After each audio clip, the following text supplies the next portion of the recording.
ऐसा लगता है कि भारतीय संस्कृति, सनातन इतिहास की खुशबू अभी आना शुरू हुई है। नमस्ते नरसिंहाया प्रहलाद दाहिने। मैं उन नरसिंह देव को प्रणाम करता हूँ जो कि भक्त प्रहलाद को आह्लाद प्रदान करते हैं, प्रसन्नता प्रदान करते हैं, खुशी प्रदान करते हैं। श्री श्री महाअवतार नरसिंह देव की जय, भक्त प्रहलाद की जय। बात है 2006 की, जब मुझे सनातन संस्कृति का केवल बाहरी तौर पर ज्ञान प्राप्त था। कभी कभी मंदिर जाते थे और कभी कभी गाय माता का पूजन कर लिया करते थे, बस इतना ही था। उसकी गहराई क्या है सनातन संस्कृति की, भगवान के लिए जीने का तात्पर्य क्या होता है, कैसे भगवान के लिए जिया जाए, उसके बारे में कोई जानकारी नहीं थी।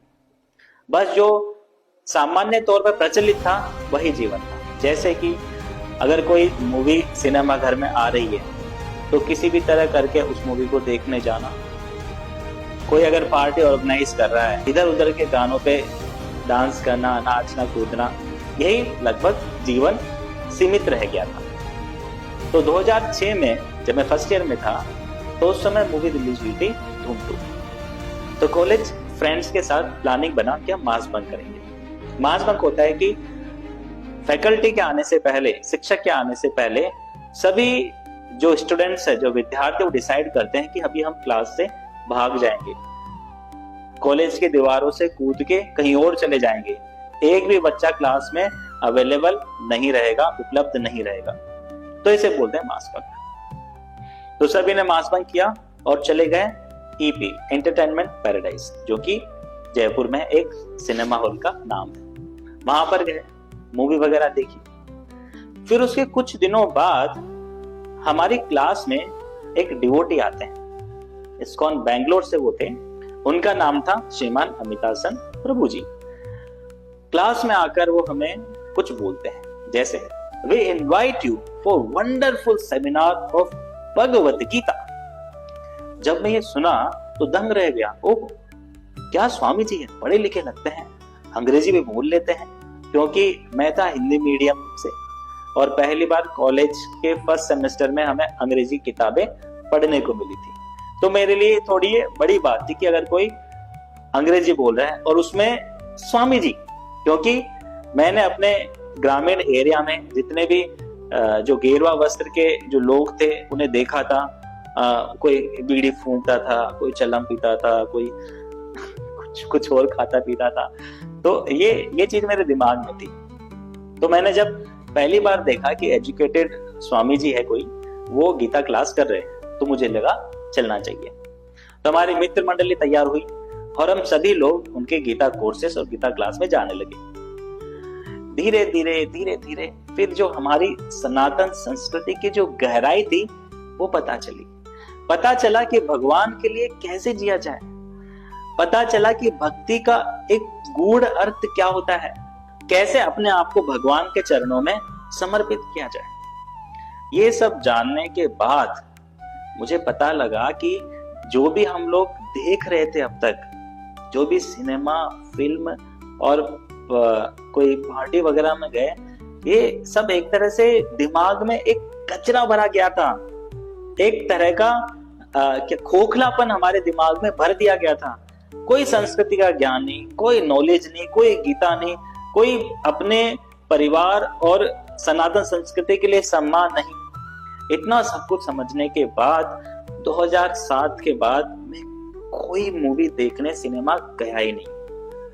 तो ये पहली बार 2025 मतलब 16-17 साल बाद मैं सिनेमा हॉल पहुंचा और वहां पर मैंने महाअवतार नरसिंह देव मूवी के दर्शन किए। इसको देखना नहीं बोलेंगे, इसे भगवान की लीला का दर्शन बोलेंगे। क्योंकि इस मूवी में, इस फिल्म में जो भी कंटेंट यूज हुआ है, जो भी डिस्कशन, वार्तालाप, बातचीत यूज हुआ है, प्रयोग किया गया है, वो पूरा का पूरा भागवतम पर आधारित है। एक शुद्ध भक्ति के प्रिंसिपल क्या होते हैं, उसका आधार क्या होता है, वो इस सिनेमा में दिखाया गया है।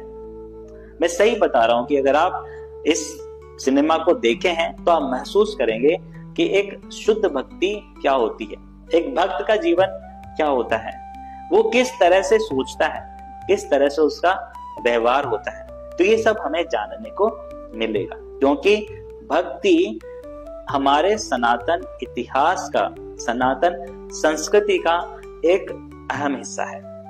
तो मैं तो यही कहूंगा, अगर किसी ने ये श्री प्रहलाद महाराज की ये वार्तालाप नहीं सुनी हो, भगवान नरसिंह देव की लीला नहीं देखी हो, तो कृपया देखें और देखने के बाद इसे भूले नहीं, इसको आगे तक ले जाए, इस पर मंथन करें।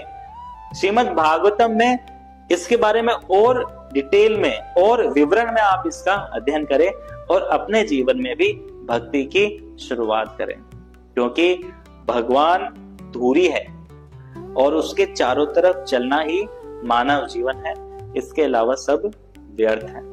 भक्त प्रहलाद जो कि एक राजा थे, युधिष्ठिर महाराज वो भी एक राजा थे, एक क्षत्रिय थे, उन्होंने भक्ति पर आधारित होकर, भक्तिमय होकर जीवन जिया है। भक्ति का तात्पर्य यह नहीं कि उन्होंने सब कुछ छोड़ दिया था। एज ए क्षत्रिय होने के नाते उन्होंने अपना क्षत्रिय धर्म भी निभाया, राज भी किया और भगवान की भक्ति भी करी। नारद मुनि वो एक संत व्यक्ति थे, उन्होंने बताया कि एक सन्यासी भक्त को कैसे व्यवहार करना है। प्रहलाद महाराज एक राजा थे, उन्होंने बताया कि एक बालक को कैसे व्यवहार करना है।